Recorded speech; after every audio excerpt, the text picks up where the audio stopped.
আমরা এখানে লাঞ্চ করলাম। জায়গাটার নাম হচ্ছে ড্যাজলিং রেস্টুরেন্ট।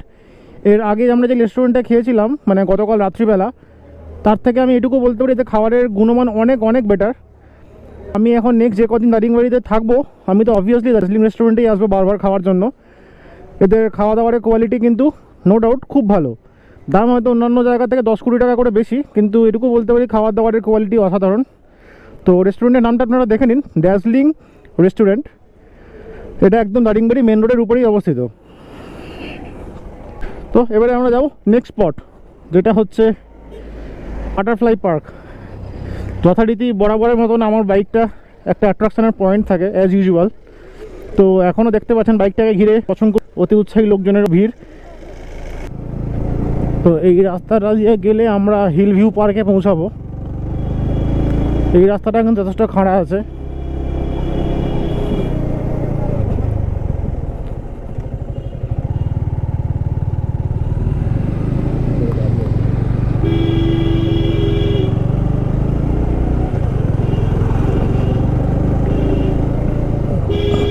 তাহলে এইটা হচ্ছে আমাদের আজকের দিনের 5 নাম্বার স্পট। সকালে আমরা শুরু করেছিলাম হিল ভিউ পয়েন্ট দিয়ে, তারপর দেখলাম মৃদুবন্ধা ওয়াটারফল, তারপর পাইন ফরেস্ট, তারপর coffee plantation are the coffee garden. Lunch করে এখন আমরা যাচ্ছি হিল ভিউ পার্কের দিকে, এবং হিল ভিউ পার্কের কাছাকাছি আছে বাটারফ্লাই পার্ক। তো এই দুখানা পয়েন্টস দেখে আজকে আমরা আমাদের দারিংবাড়ি ট্রিপ শেষ করব।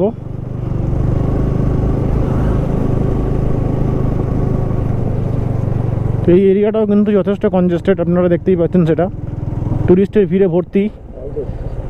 বাইকের পার্কিং এখান থেকেই শুরু, গাড়ির পার্কিং এদিকে ডান দিকে আছে। দেখা যাক কোথায় পার্কিং করা যায়। আমরা এখন হিল ভিউ পার্কে এসেছি। হিল ভিউ পার্কের এন্ট্রি ফি হচ্ছে 10 টাকা পার হেড। তো এবার আমরা হিল ভিউ পার্কের ভিতরে যাব, দেখব কি আছে। এই পার্কের একটা অ্যাট্রাকশন হলো টয় ট্রেন, যেটা যদি আপনার সঙ্গে বাচ্চা থাকে অবশ্যই আপনি এটা উপভোগ করবেন।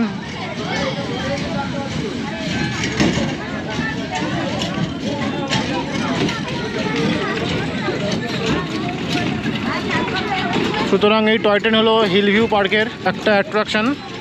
চলুন দেখে নিই পার্কে আর কি কি আছে।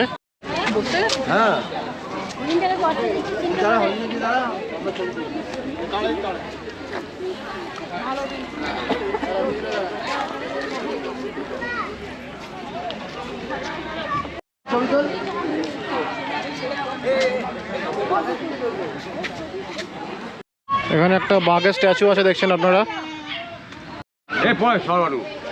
আর আছে জেব্রা।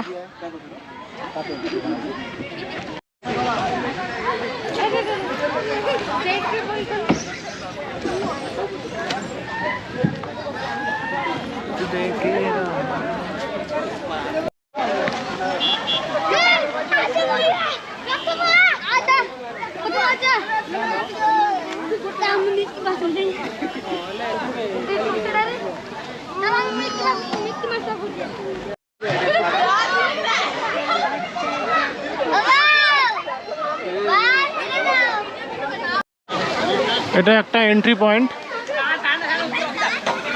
ভিতরে আপনারা দেখতে পাচ্ছেন ফোয়ারা আছে। ডেফিনেটলি এখানে সবাই ফটো তুলতে চাইবে।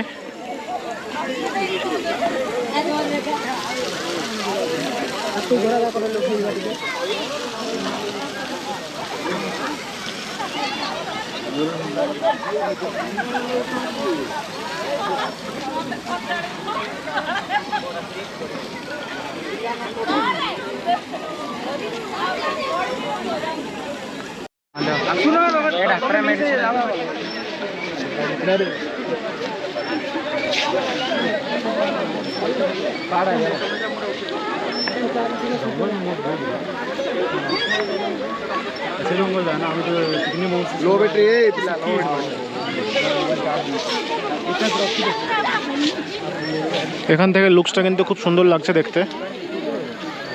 পুরোটাই কিন্তু ন্যাচারাল বিউটি, খুব সুন্দর।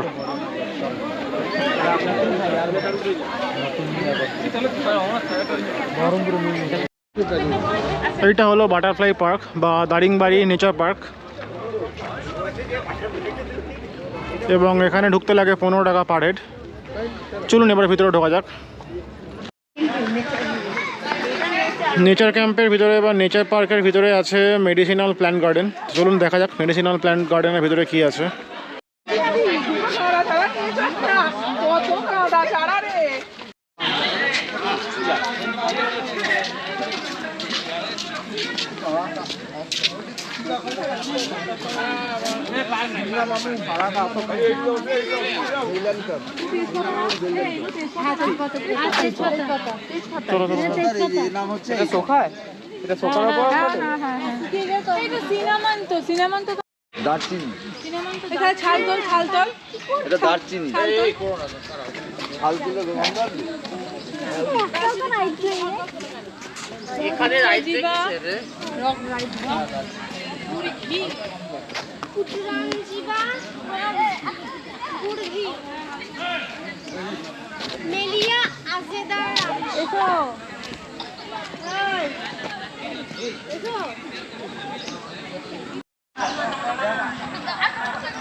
এরকম আরও নানাবিধ আয়ুর্বেদিক গাছ বা ভেষজ গাছ কিন্তু এই গার্ডেনের মধ্যে আছে।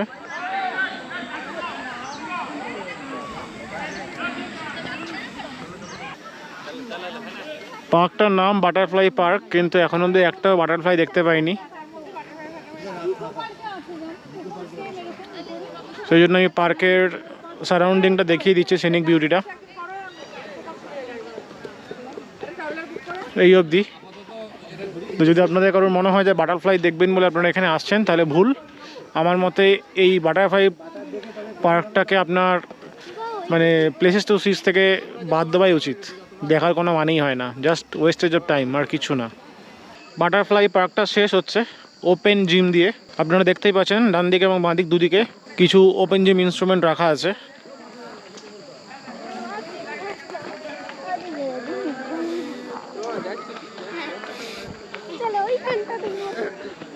হিল ভিউ পার্ক বা নেচার পার্কেও যা যা কিছু দেখানোর ছিল আমি সব কিছু আপনাদের দেখিয়েছি।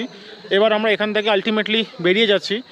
এই পার্কের সাথে সাথে আমাদের আজকে দারিংবাড়ি ট্রিপের সাইট সিন কিন্তু কমপ্লিট হয়ে গেল। মানে আজকে আমার জন্য ডে 3। প্রথম দিন আমি কলকাতা থেকে ভুবনেশ্বর এসেছিলাম, সেকেন্ড ডেতে আমি ভুবনেশ্বর থেকে দারিংবাড়ি এসেছি, অ্যান্ড থার্ড ডেতে আমি দারিংবাড়ি কমপ্লিটলি সাইট সিন করেছি। সো আজকে আমি এখান থেকে বেরিয়ে যাচ্ছি, চলে যাবো হোটেলে। কালকে আবার বেরোবো, কালকে যে স্পটগুলো সেগুলো আমি আপনাদের সঙ্গে কালকে শেয়ার করবো। সো আপনার যদি আজকের এই ভিডিওটা ভালো লেগে থাকে তাহলে don't forget to subscribe to my channel. আমার চ্যানেলে অবশ্যই সাবস্ক্রাইব করুন, ভিডিওটি যথাসম্ভব শেয়ার করুন, লাইক বাটনে ক্লিক করুন এবং নোটিফিকেশান এখানে ক্লিক করে অল অপশন সিলেক্ট করুন আমার নেক্সট ভিডিওর ব্যাপারে সবার আগে জানার জন্য। শেষ অবধি দেখার জন্য ধন্যবাদ।